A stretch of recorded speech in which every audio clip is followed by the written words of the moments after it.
저는 주식투자 처음인데요. 투자 전략편. 이번 시간은 두 번째 시간인데요. 오늘 살펴드릴 내용은 실전에서 성공한 고수들 여러분들께 한번 살펴보도록 하겠습니다. 자, 첫 번째 나온 분이 바로 이제 제시 리버모어입니다. 추세 매매 창시자 이렇게 나왔는데요. 이분이 어떻게 살았고 하는 것들은 개인사이기 때문에 여러분들이 그냥 읽어보시면 될 것으로 보여지고, 다만 이제 여기서 우리가 하나 얻어야 되는 아이디어는 뭐냐면, 우리는 지금까지 뭘 했냐면 물타기를 많이 했어요. 주가가 떨어지면은 평균 단가를 낮추기 위해서 계속해서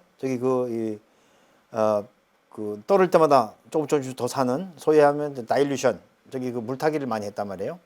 이 물타기 투자는 굉장히 위험한 투자 방법입니다. 왜냐하면 그거는 손실이 평균화되는 것이지 매매 단가가 내려가는 게 아니에요. 그래서 이제 진짜 투자를 어떻게 해야 될 것인가 하는 고민을 하게 되는데, 제시 리버모어를 통해서 여러분들이 한번 투자의 아이디어를 삼아보시기 바라겠습니다.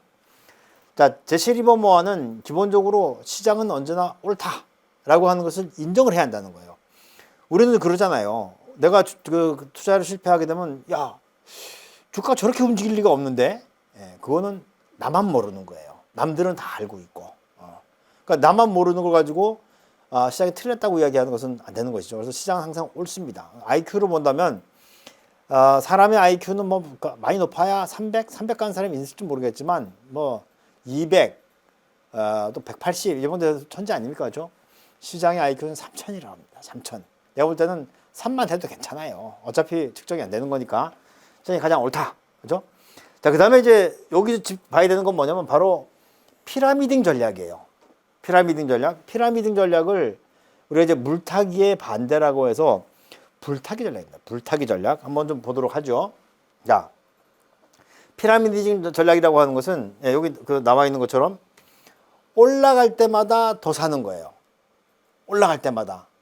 그래서 이제 여기 그림을 가지고 설명을 드리면, 자, 일단 전고점을 뛰어 넘어갈 때 1차 매수를 합니다. 그렇죠? 그 다음에 또 한번 조정받고 그 고점을 넘어갈 때 한 번 더 매수하고, 그리고 나머지를 세 번 다 사는 거죠. 그러니까 30%, 30%, 40%. 이렇게 매매를 해서 따라가는 것이 바로 이제 추세 추종 매매. 그 중에 또 피라미딩 전략이라고 이제 이름을 올려놨습니다. 그래서 제시 리버모어는 시장의 추세를 굉장히 중요시했고, 추세가 일단 한번 잡히게 되면은 올라갈 때마다 계속해서 이 주식을 더 사면서 수익을 극대화한 그런 사람으로 보시면 되겠고요. 자, 그 다음에 이제 두 번째 이 사람이 또 주장한 건 뭐냐면 집중화 전략이에요. 이제 우리는 이런 얘기 하잖아요. 계란은 한 바구니에 담지 마라. 이렇게 이야기를 하는데, 그거 왜냐면 한 바구니에 계란을 담아놨다가 바구니가 쓰러져 버리면 계란을 다 깨먹을 수 있단 말이에요. 그렇기 때문에 바구니 여러 개에 담아놔라라고 하는데, 리버모어 같은 경우에는 그런 거 아니다. 계란은 한 바구니에 담아라. 그리고 그 계란이, 그 바구니가 쓰러지지 않도록 매 눈으로 지켜라. 그러니까 이제 이분은 이제 집중화 전략을 쓰는 거예요. 한번 볼까요? 리버모어의 투자 전략은 기존 전문 투자자들의 전략과 맥을 달리합니다. 보통 투자할 때 달걀을 여러 바구니 담으라는 포트폴리오 이론이 지배적이지만, 리버모어는 대표 선도주를 파악해서 집중 투자하는 방식을 선호했습니다. 그죠? 그러니까 중요하고 가장 수익률이 좋을 것 같은데 다 집중적으로 투자를 해야지, 아니 중요하지도 않은 까지 다 해서 수익을 평균화시킬 필요는 없다는 거죠. 우리가 이제 포트폴리오 이론을 이제 어느 극단적인 사람들이 이렇게 얘기합니다. 게으른 사람들의 학문이다. 포트폴리오 굉장히 어려워요. 어려운데, 또 이게 옆으로 세면 안 되는데, 잠깐만 좀 설명을 드리면, 1934년에 우리 이제 지난 시간에 살펴봤던 벤자민 그레이엄이 증권 분석을 썼단 말이에요.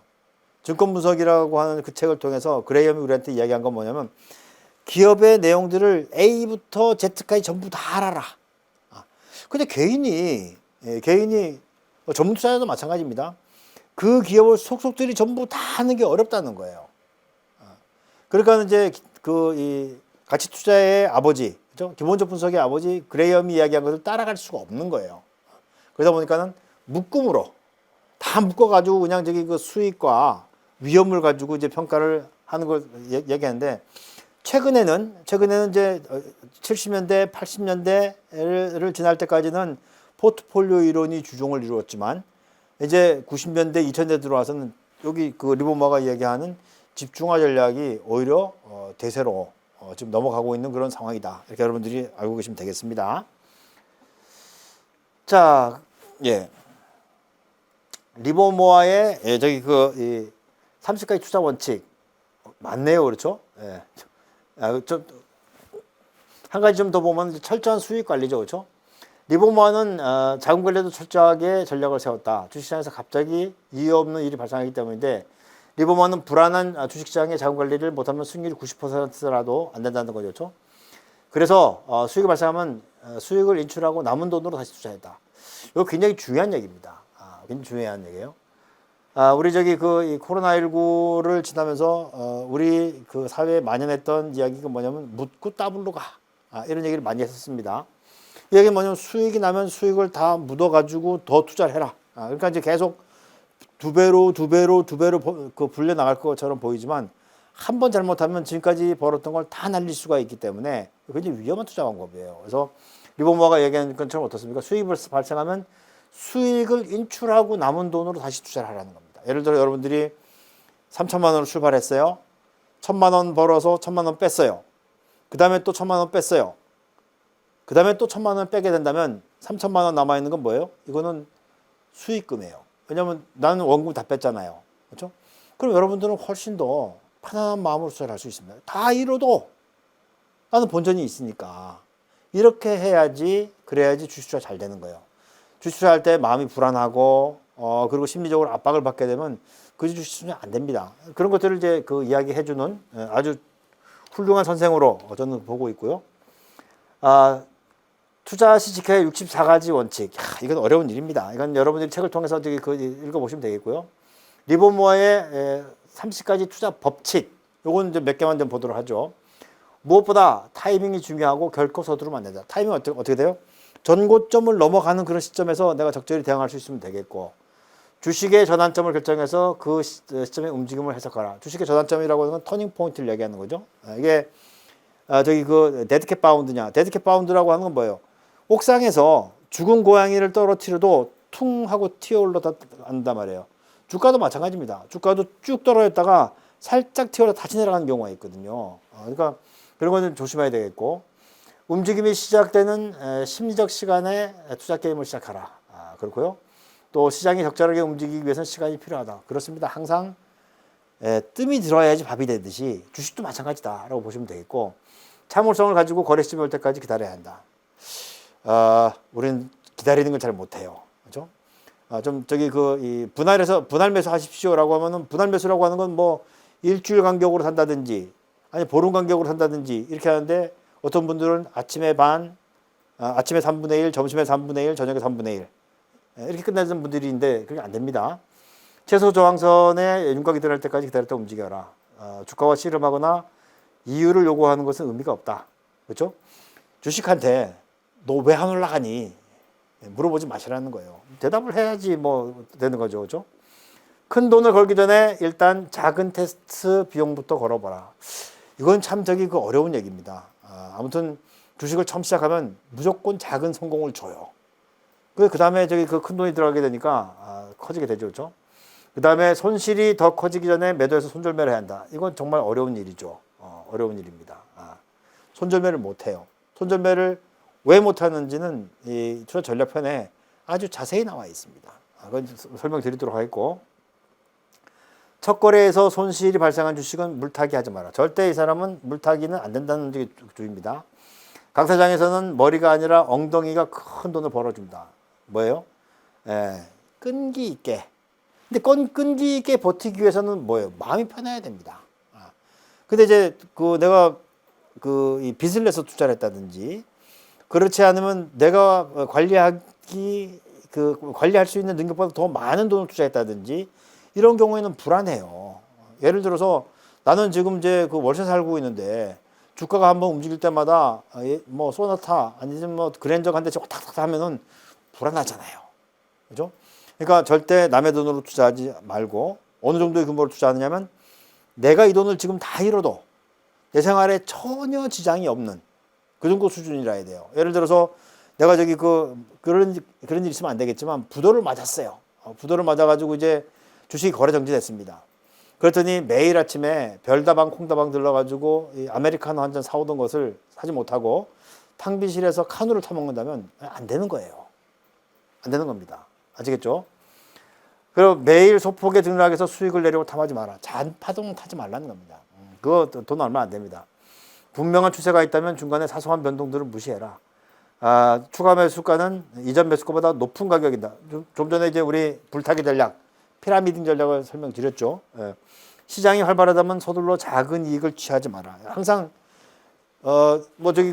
리버모아도 그렇고 이제 그 기재 깔고 있는 건 뭐냐면 손실은 짧게 수익은 크게입니다. 손실은 짧게 수익은 크게. 이런 걸 절대 잊어서는 안 되겠다. 이렇게 보시면 되겠고요. 나머지는 여러분들이 한번 읽어보시면 좀 반복되는 얘기들도 있고 그렇습니다. 보시면 되겠고요. 자, 그 다음에 이제 존 네프입니다. 존 네프는 이제 가치 투자의 황제인데 여기 재밌는 이야기가 있어요. 펀드 매니저들이 꼽은 최고의 투자가예요. 그러니까 예를 들면 이런 거죠. 펀드 매니저한테 물어봤어요. 만약에 당신들이 직접 투자하지 않고 누구에게 돈을 맡긴다면 누구에게 맡기고 싶냐? 사람들은 내심 이제 워렌 버핏이라고 얘기할 줄 알았는데 그게 아니고 존 네프가 1등을 했어요. 그 정도로 펀드 매니저들이 꼽은 최고의 펀드 매니저가 바로 이제 존 네프고 이 사람은 이제 가치 투자의 황제입니다. 황제. 예. 그래서 워렌 버핏도 굉장히 좋지만 투자는 무조건 존 네프처럼 하라. 이런 이야기들도 있습니다. 자, 존 네프의 투자 철학을 보죠. 기본적으로 저포주에 투자를 하는 겁니다. 저포주. 철저하게 시장에서 저평가되어 있는 종목을 골라라. 이렇게 이야기하는 거죠. 자, 네프는 스스로 저포주 공략가로 불렀습니다. 그는 저포주에 투자할 경우에 두 가지 추가적인 소득을 얻을 수 있다고 설명을 하는데 기업의 이익이 늘어남에 따라서 내재 가치가 커지는 소득이 첫 번째고. 그러니까 이제 PER이라고 하는 것은 이 PER이라고 하는 것은 주가 나누기 EPS란 말이에요. EPS가 커지게 되면 이 PER을 유지하기 위해서 주가가 올라간단 말입니다. 그렇죠? 그리고 이제 두 번째는 다른 투자자들이 이 주식을 주목하게 됨에 따라서 얻는 소득이 두 번째다. 주가가 올라가게 되면 이제 다른 사람들이 따라 붙을 거 아닙니까? 그러면서 이제 저평가를 벗어나서 고평가로 가는 이제 그런 부분들이 있는 거죠. 예.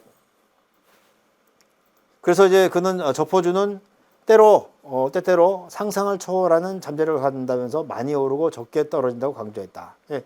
굉장히 이제 저포주 투자에 굉장히 일가견이 있는 그런 투자자로 보시면 되겠고, 그 다음에 두 번째가 이제 요 공식도 여러분들이 한번 보실 필요 있을 것 같아요.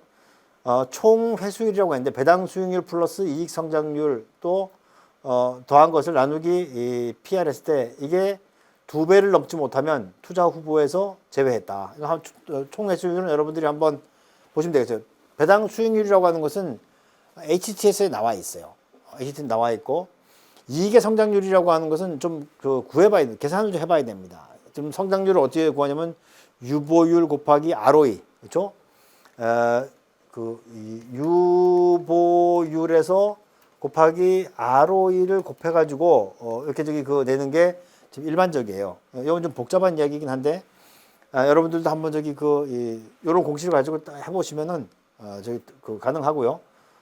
총 회수율 같은 경우에는 이걸 가지고 HTS 고르는 그 방법도 책에 지금 제시가 되어 있습니다.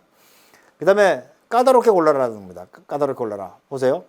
존 네프는 총 회수율 조건을 충족한다고 해서 무조건 매입하지는 않았다. 그것만 그 지표는 기본이고 그 기본을 가지고 다시 좀 더 심층 분석을 해야 되는 거죠. 여기에 까다로운 원칙을 더했는데 먼저 이익 성장률이나 배당 수익률이 높아져서 총 회수율이 떨어지는 것은 아닌지 검증했다. 그렇죠? 어떤 종목이 네프에 들려면 최소한 연평균 7% 정도의 이익 성장률을 유지해야 하고 건전한 대처표와 충분한 현금을 가지고 있어야 한다 등등. 예. 그래서 이제 우리는 이제 이 기계적으로 움직이는 사람들은 총 회수율만 가지고 보는 사람들이 있는데 그거의 질적인 측면들도 같이 살펴봤다라고 하는 것을 여러분들이 좀 보시면 되겠고요. 존 네프 여기 또 재밌는 게 있네요. 이익 실현 타이밍도 중요하다.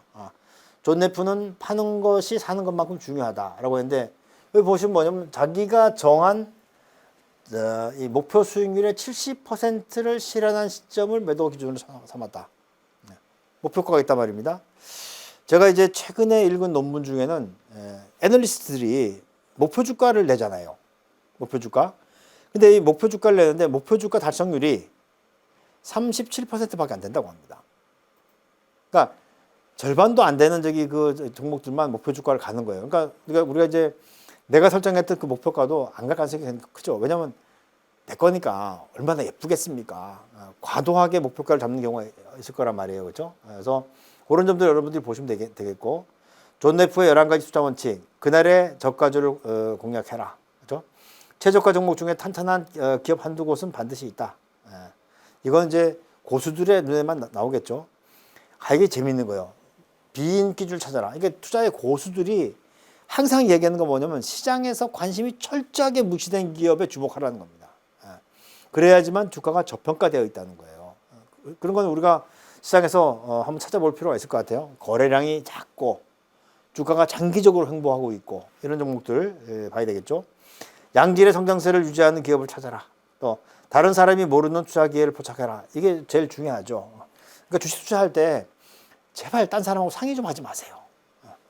근데 정보를 줄줄줄줄 흘리고 다니면 안 돼요. 투자는 외롭게 하는 거예요. 책 보면서 외롭게. 아시겠죠?